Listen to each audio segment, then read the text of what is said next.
Pete, it's kind of easy to forget sometimes, but we're very clearly in the future, if you think about it. Oh, I didn't expect this to start there. With what our smartphones can do in our pockets, and we have self-driving cars, like all of these things. No, we're not literally in the future, but it's the kind of things that we used to think about being in the future are here, or they're coming out more and more. And something that I always think about when I was growing up about the future was virtual reality. You know virtual reality, right? I am a massive fan of Lawnmower Man. The movie? I didn't care for it. Loved the sequel. Anyways, what do you think about when you think about virtual reality? I think about the movie, actually, Disclosure, which involved the virtual reality filing system. Remember where he had to put on the thing on his head and actually walk down a hall? Michael Douglas and Demi Moore. Yeah. Right? And Demi Moore's avatar. And he had to walk down a hall and actually thumb through files. And I remember thinking, if that's my future of virtual reality, I'll have none of it. Yeah, because I have hands and we have file cabinets. That's not saving anything. It's a good point. Disclosure. Look it up. Audible.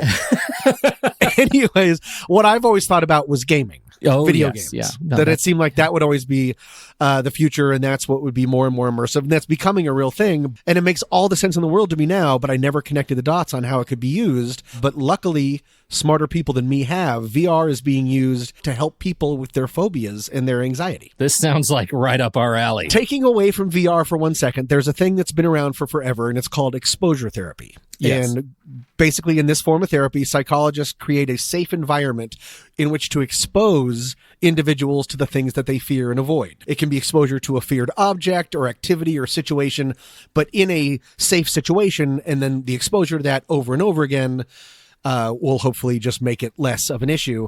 Now that there are so many more affordable VR headsets, there is a real impact on mental health. It's called VRET. VRET, virtual, I just like saying that, virtual reality exposure therapy. A lot of it started back in the 1990s. It actually started with veterans suffering from PTSD. Dr. Albert Skip Rizzo, that's fun, director of medical virtual reality at the Institute for Creative Technology at USC, created a program called Brave Mind. And it started being used around the world for veterans. It was various components, such as the VR environment, a vibrotactile platform, which delivers sensations associated with explosions and firefights, and even a scent machine, which emits smells like diesel fuel, garbage, and gunpowder at specific times. Diesel fuel, garbage, and gunpowder. Right. Who picked that little trio of nonsense? Horrible. Well, it's for veterans. I assume that's what it smells like where they're shooting their guns. I feel so much worse about who gets in a fight in a cotton candy factory. Yes, you're right. Yeah, that's what we need. A cotton candy factory. Candy corn battles. I want somebody rewrite Call of Duty, and it needs to be in Candyland. So now, as I mentioned, that things have gotten so much cheaper as far as with headsets. VRET is being used to combat so many other phobias. I found a place in San Diego called the Virtual Reality Medical Center, and it has a system for treating those people that are afraid of flying. It has software and hardware complete with actual airplane seats and a subwoofer system to mimic the sight, sounds, and feeling of flying. Wow.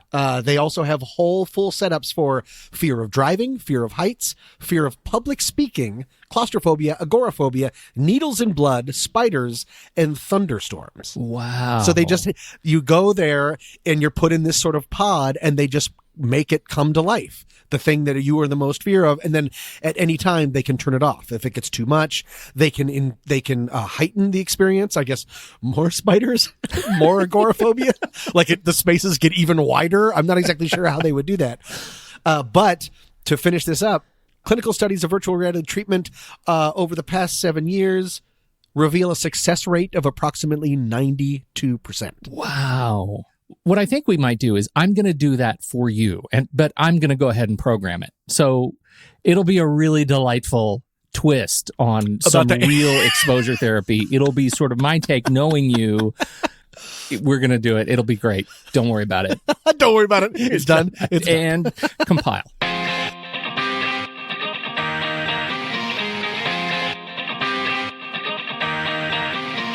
Welcome to What's That Smell, a sometimes funny podcast about humans and their anxieties. I'm Tommy Metz III. And I'm Pete Wright. And every week we drag one of our deepest, darkest anxieties into the light to share it, learn about it, and hopefully laugh about it with all of you. And you know what? Here's a bit of an announcement. You should let us hear from you about your anxieties. Here's how you do it. Open the email box that you have on your little computing device and send an email to somethingstinky@rashpixel.fm. Again, somethingstinky@rashpixel.fm. And you can write an email in prose and text, or you can attach an audio file that actually is your voice talking to us about your anxiety. We'd prefer your voice. You don't have to give us your name, but share a story with your anxiety, and let's talk about it on the show. That'll be a lot of fun. What do you think, Tommy? I love that idea, and I do not care for something stinky at rashpixel.fm, but that choice was made without me.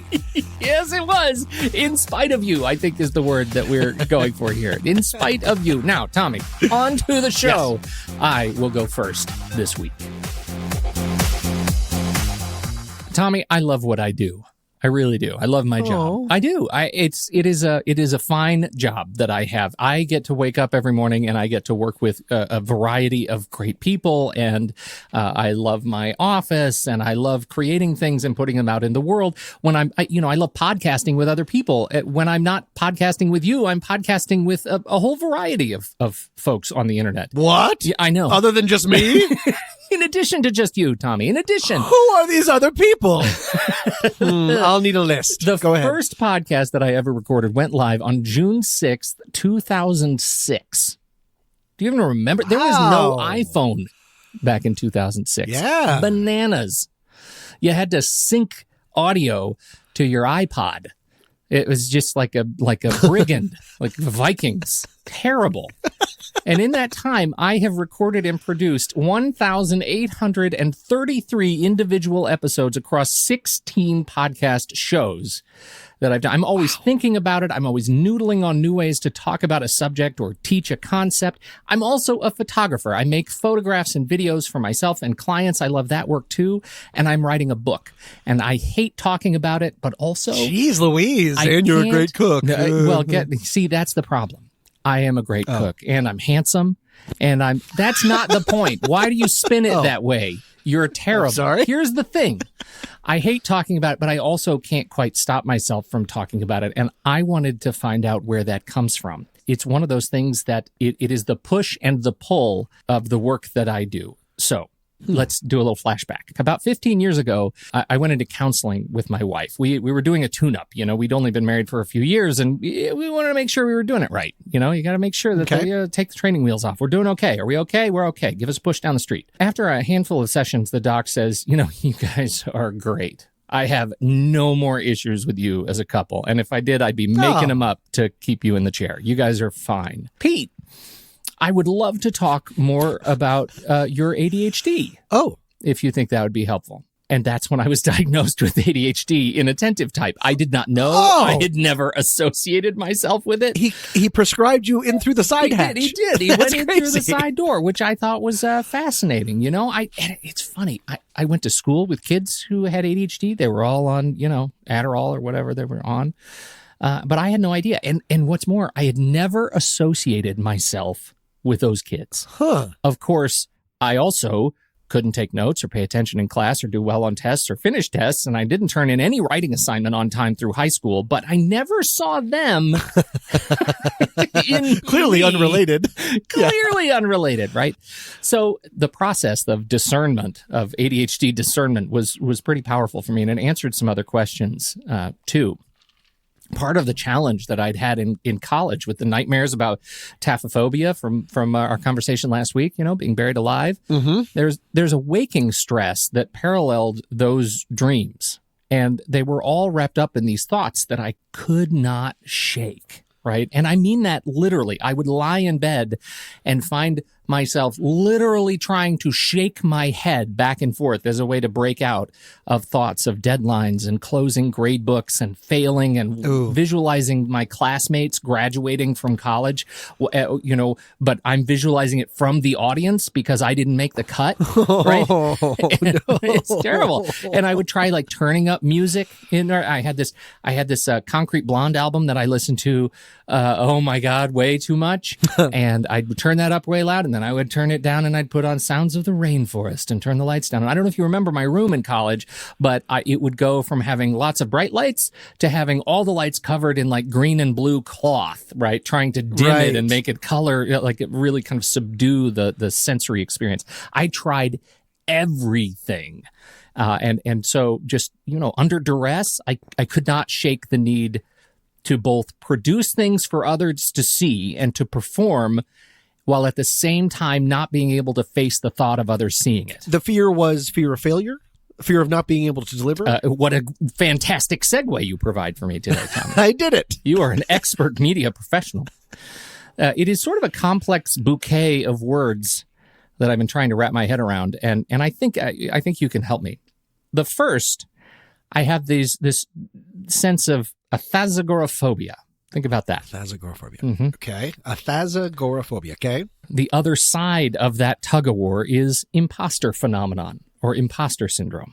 And these are two things that are related but opposite. In the first case, athazagoraphobia is the fear of being forgotten. Ooh. Yeah. Wow. I feel that one. Yeah. Okay, go ahead. Yeah, right. So it's often triggered by those who were left alone when they were young in some sort of trauma, whether they found themselves, stuck in a room in a fire or, somebody who went through a traumatic war event in their town or something like that, and they found themselves alone. That's often triggers athazagoraphobia. It's a sort of abuse situation associated with PTSD. The other side is those who are experiencing Alzheimer's or dementia, who, when lucid, fear that the next time they have an episode, because they're aware of it, they fear that they will never recover and they'll never be able to come back out of it. That is not what I am experiencing, right? And I don't have any sort of explicit PTSD connection that I am aware of being alone, left alone somehow in some traumatizing way. For me, it's this obsessive focus on connecting, on trying again and again to feel like I'm part of a community and that my contributions have meaning. And I'm always thinking about that, right? So that's part one. Mm-hmm. In the latter case, this is actually far more troublesome for me. This imposter phenomenon or imposter syndrome, it's the fear of being discovered as a fraud. Yep. That checks out. Sure. In my case, and I feel like in yours as well, potentially, I worry that all these things that I'm creating are going to be outed as nonsense, right? As snake oil, that my contributions somehow don't live up to the veneer or the packaging. And so here is the literature talking. All right. So imagine me, but now I'm a book. Oh, good. Despite external evidence of their competence, those exhibiting the syndrome remain convinced that they are frauds and do not deserve the success they have achieved. Proof of success is dismissed as luck, timing, or as a result of deceiving others into thinking they are more intelligent and competent than they really are. So I read about that, and it sounds so logical.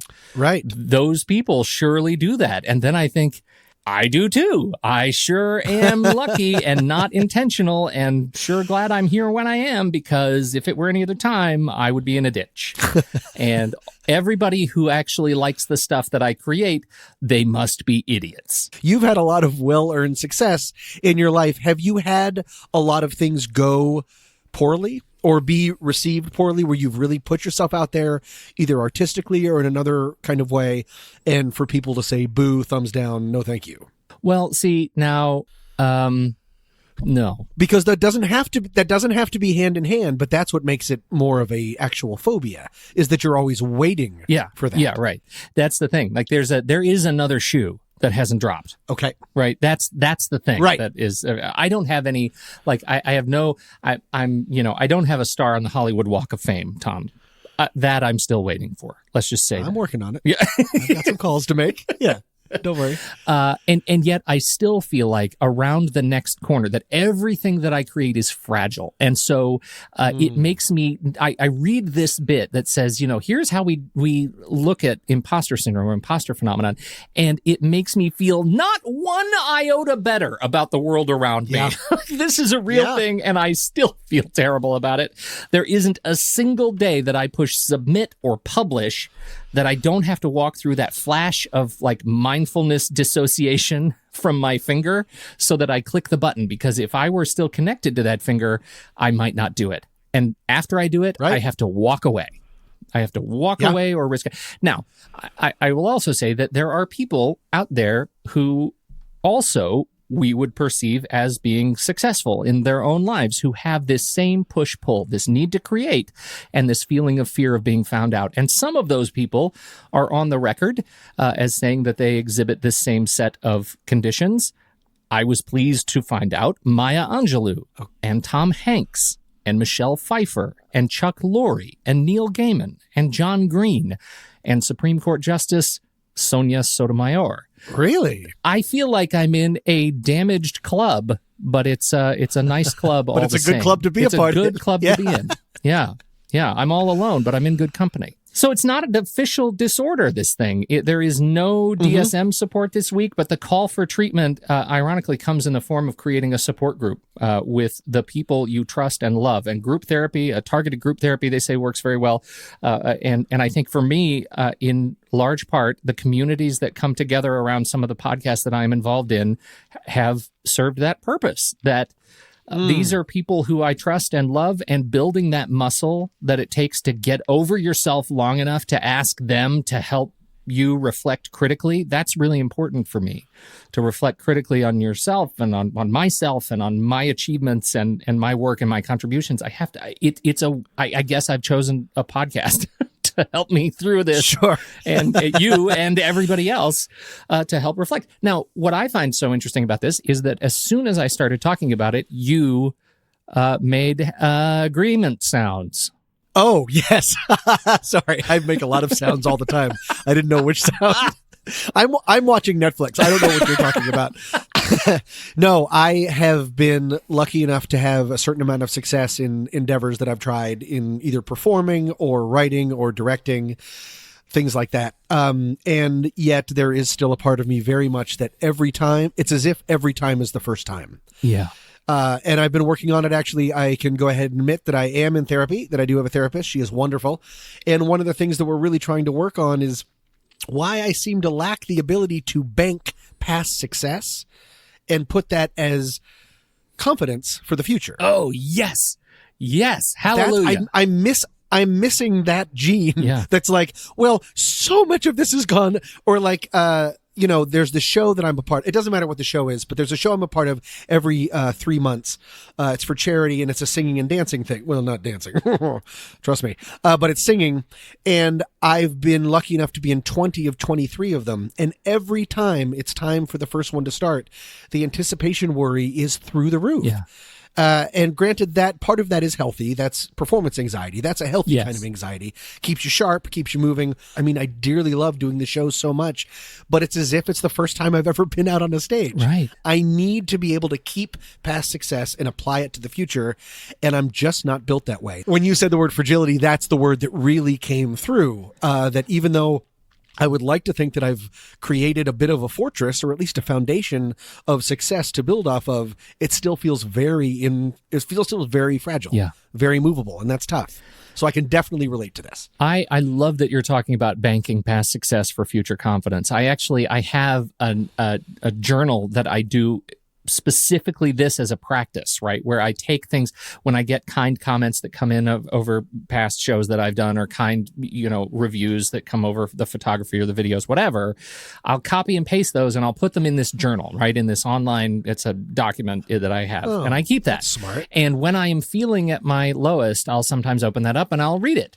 And this is where the real challenge comes in, that when I read it, dissociated from time, right? Say when I need it 6 months later, it's written for somebody else. Like I'm reading it like a neutral third party, and my response is, wow, he must be very proud. I go one step further, and I tear it apart. Oh, Well, he has to say that because he's my friend. yeah, yep, Or yep. he has to say that, or she has to say. It's always he. It's the same he. His name's Steve.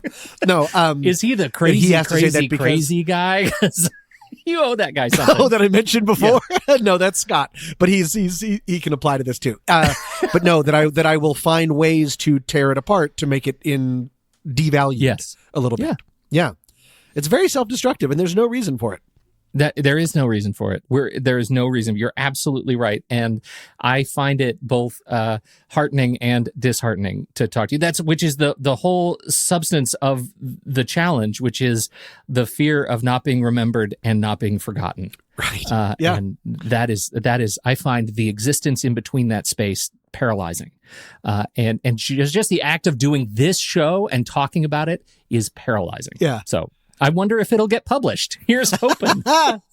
Hearing that it is really a misery loves company kind of a thing. Hearing that Tom Hanks and you, two people right next to each other in the industry, I mean, that also feel that way because a lot of the time I do spend time looking at other people and thinking, why can't I do what they're doing? They're so confident and I'm not.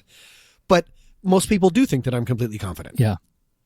It's just an outwards sort of, the vibe that you give off is different than what you're feeling inside. And it's good to know that the people, even titans of industry and stuff, still have these feelings, because the most important thing is that we continue to create. Mm-hmm. You were saying that all of this is solved by Concrete Blonde?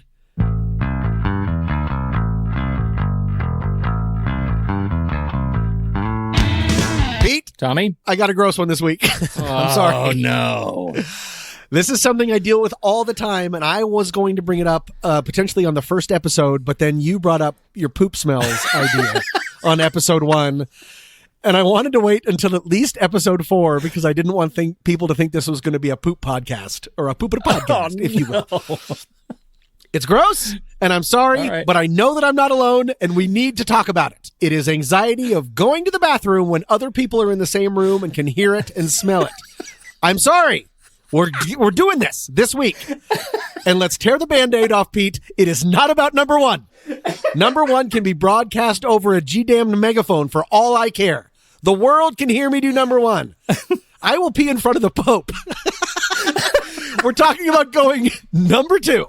When others are around, and I hate it, and it gives me anxiety, and I know it must for other people, so let's get into it.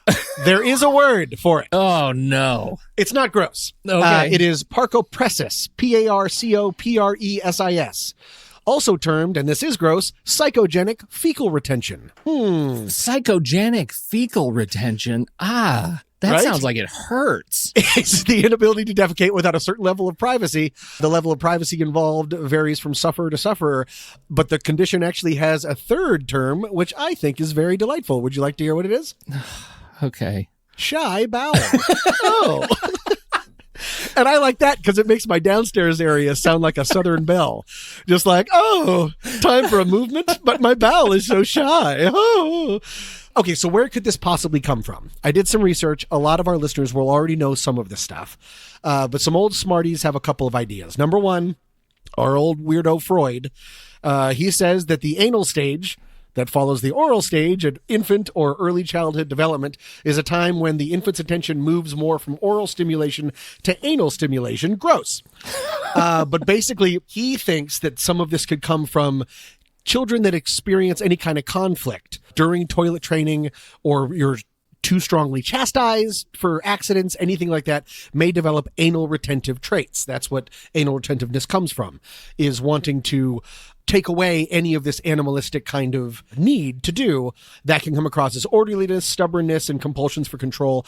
I definitely am not orderly. If you could see my apartment right now, that is not my problem at all. So that's one option, is that it's the past trauma coming back to haunt us. Would you like to know the number 2 one? The number 2nd one?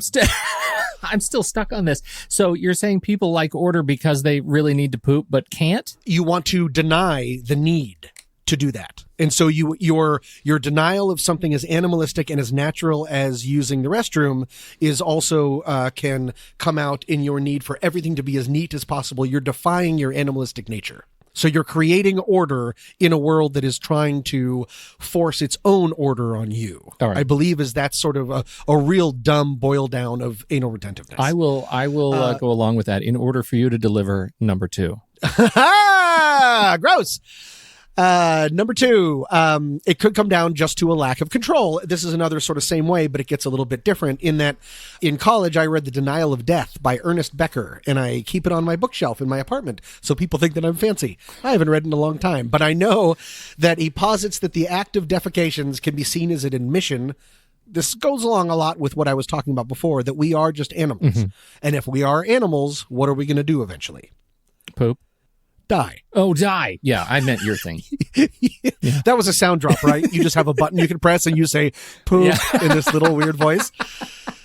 And so negating the outward signals of said animal functions is an attempt to deny death itself. Yeah. That if I can control this, then I won't die. Maybe that is true. I don't know of any huge problems that I went through during toilet training. Of course, I'm afraid of death. Who isn't? But I don't think go around and talk about it all the time. I just know that it's so gross and so embarrassing. And I don't exactly understand why. For some reason, I don't want anyone to know that I'm using a bathroom for exactly what the bathroom is designed for. We need to do it. We all need to do it. It's there. And I do it. I'm fine in the comfort of my own bathroom, but in public, I feel the need to tiptoe around the entire situation. And I hate it. Do you suffer from anything like this? I don't. Yeah. I don't deal with this in particular. I know people who do and struggle with this. You love it. You just keep the stall door open.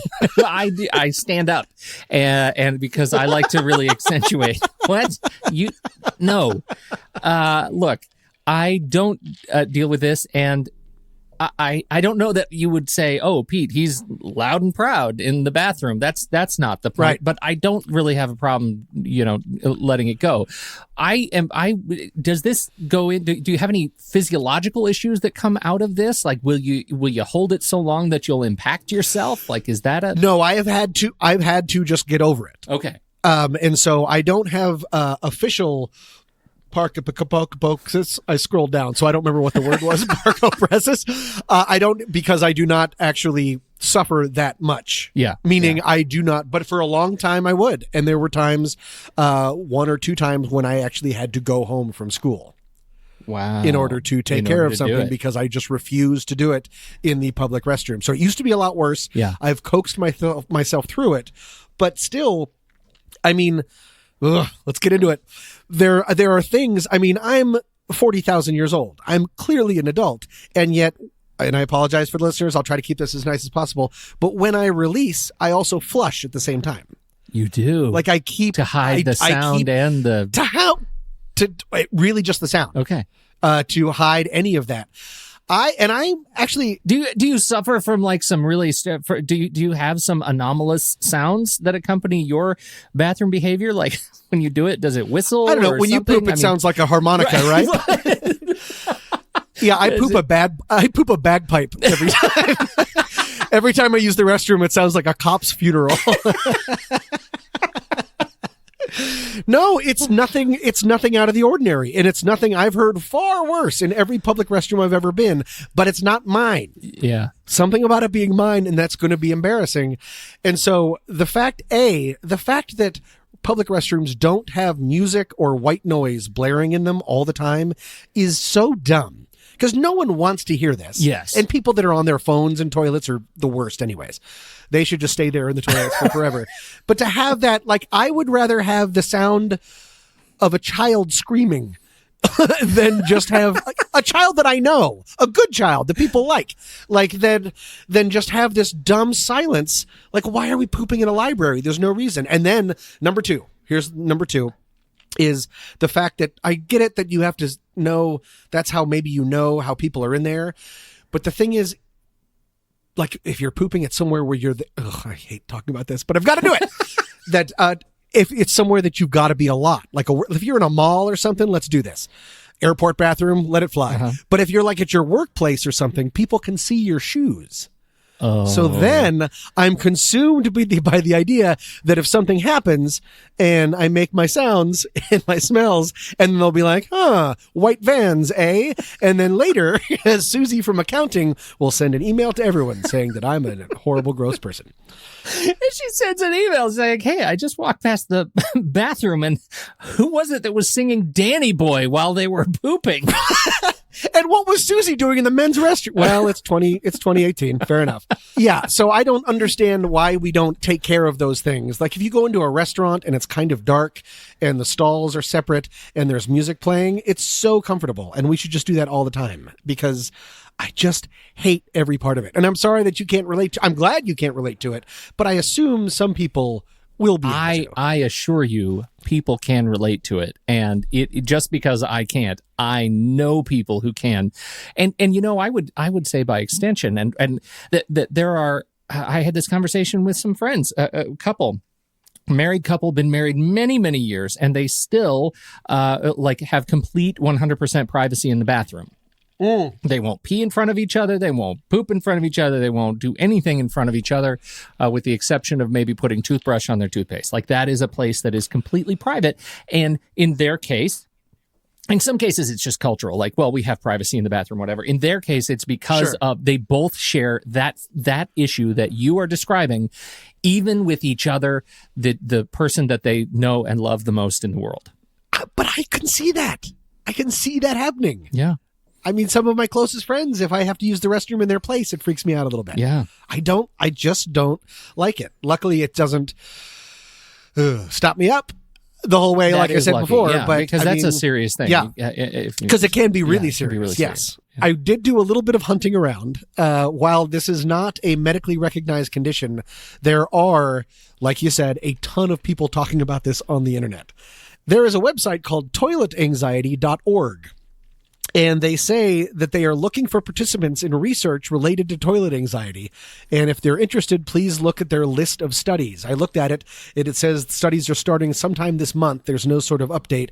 But there are a couple different websites that are actively trying to make a community for this, just for people to talk about it and try to figure out what it is. There is also one that is just related to number one. I don't remember what that word is. It was another word that started with P, probably.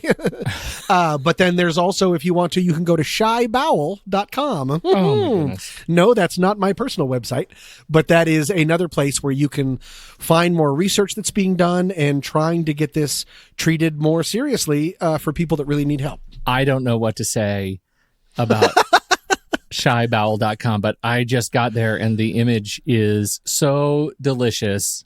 And when I say delicious, I just mean it's amazing. Their motto is lifting the lid on Shy Bowel. Are you kidding me? Are I sure that's not my website?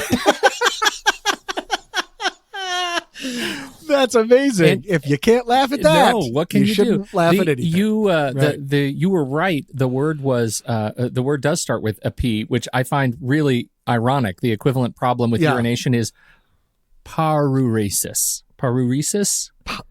Psychogenic urinary retention, paruresis, and parcopresis. Okay. Yeah. So there you go. Yeah. Paruresis. In case you have, and neither of them again are recognized as a medical condition yet. No, at all. But right now, and I don't think, and it's clearly not a medical condition for me, but it's a damn travesty what's going on in bathrooms, and I don't want to be a part of it anymore. We're coming after you, bathrooms.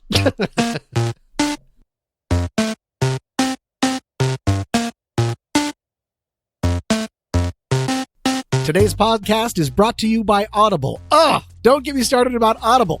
Get a free audiobook download and a 30-day free trial at www.audibletrial.com/scent-of-a-podcast. They have over 180,000 titles to choose from for your iPhone, Android, Kindle, or MP3 player. The point is, you just go to Audible, you pick any book out of their 180,000, you put in Scent of a Podcast, and they give it to you for free for 30 days. You get to keep it no matter what. Yeah, you just keep it. You can listen to it over and over again. And here's where I'd like you to start. I'm just going to suggest one of my very favorite fun science fiction. I'm going to call it pre-apocalyptic science fiction series. series. This is book 1 of the series, The Last Policeman, and I love that book. Love it. I adore it. I adore it because the concept is so fresh. What happens if you are a policeman and you're trying to do your job, but the entire planet has been told that the end of the world is coming in 6 months? What do you do when people just don't care about the law anymore? And that is what this novel sets up. That is the world this novel sets up, and it is the beginning of a 3-book trilogy that actually leads to the end of the world, and I found it fascinating and fun and sometimes gritty. It's by Ben H. Winters, narrated by Peter Burkrot. And it's just great, all up and down great. So The Last Policeman, check it out. Search for it at audibletrial.com/scent-of-a-podcast. For you, the listeners of What That Smell, Audible is offering their free audiobook download with the free 30-day trial. You can peruse the catalog and find all the great books that you've always wanted to listen to. Now you can reclaim the time that you are wasting on the bus, on the train, in the car. Your commute's a disaster. Face it, it's a disaster. You get out of the car full of just self-loathing and rot. You're a failure. You could have learned something. You could have done something with your life. You could have listened to The Last Policeman about the end of the world. All I'm saying is reclaim your time. Free audiobook, audibletrial.com/scent-of-a-podcast. Do yourself a favor. You're better than that. Thank you all so much for joining us today. Today's tune that we've been listening to is Get It Out by Alan Ohana from the album The Band Is Back. You can find this show at rashpixel.fm, Apple Podcasts, Spotify, or wherever fine podcasts are served. We don't pay to advertise this show, so we appreciate you sharing with others you think would be interested. Since we're a new show, those 5-star reviews in iTunes really help others to learn about this show. So if you like what you've heard, if you like listening to me and Tommy share our own deepest, darkest secrets, share the love with a review and a comment over on iTunes. We really appreciate it. Coming up next week. It's like a hue light. Right. It's like a hue light. It'll change color to lure people like me. Right. And then you go up and it eats you with its nightmare teeth. Evolution let that happen. That's a disaster. And sharks are just wet murder machines. Okay, let me first say that H.P. Lovecraft would have been a crazy smartphone addict. Yeah. He was not talking to anyone on the bus. He was patient number 1. What is your sense of fashion?